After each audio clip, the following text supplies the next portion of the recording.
You know that there are three types of heat transfer: conduction, convection, and radiation. The purpose of this video is to dive a bit deeper into conduction here and to see actually how it works. Now the first thing is, you know that conduction is via contact. We've covered that before. Only if two objects are in contact will heat be transferred. Well, here we had the flame from that Bunsen burner definitely in contact with that steel bar. Now so far in this picture, no heat has been transferred. Now let's watch carefully and see what happens when heat is transferred from that Bunsen burner flame to that steel bar.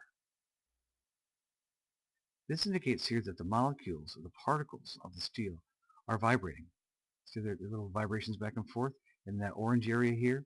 This orange area here has been heated up. Heat is transferred from the flame to that area. And what happens in there, and this is the key for conduction, is those particles vibrate. They move.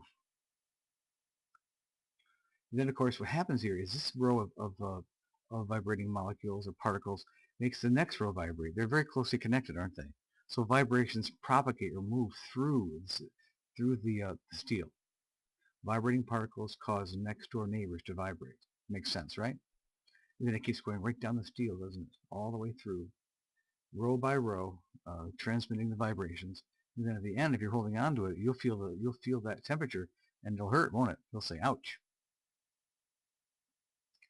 Let's check out this one here. Now we definitely have contact here again, don't we? The foot's in contact with the water. Warm water outside, cold water here, and the heat's going to move this direction, isn't it? In from the warm water to the cold foot. By the way, here's your code. All right, so what's going to happen? What's going to happen is heat's going to move outside to inside, and the matter on the outside of the foot, the skin and the tissue just beneath the skin, those particles are going to start vibrating. In this case, they're cells. There's a lot of fluid between the cells. They have molecules. All those things start to vibrate and warm up. Then the vibrations, just like we have with the metal, transfer inward. So the matter, the flesh, and the fluid inside the foot starts to vibrate as well. And pretty soon the whole foot has been warmed, warm up into the ankle as well. So again, we talk about transfer of heat via conduction, via the vibrations of particles. And here they vibrate inward, don't they?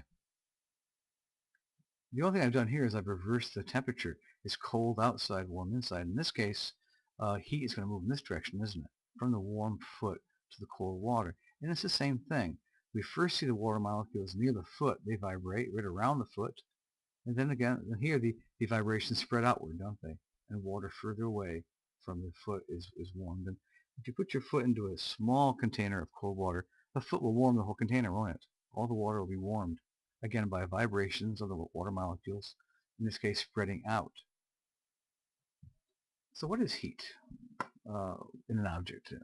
When we touch something that's hot, we feel it hot temperature, don't we? We touch something cold, we feel a cold temperature.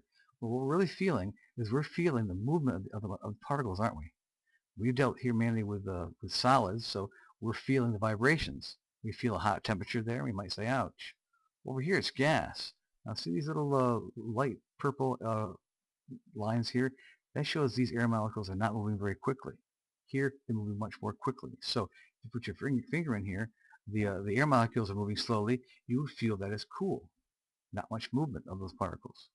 If you put your finger over here into this area where the particles are moving more rapidly, you feel more warmth. So that's really what heat is in an object.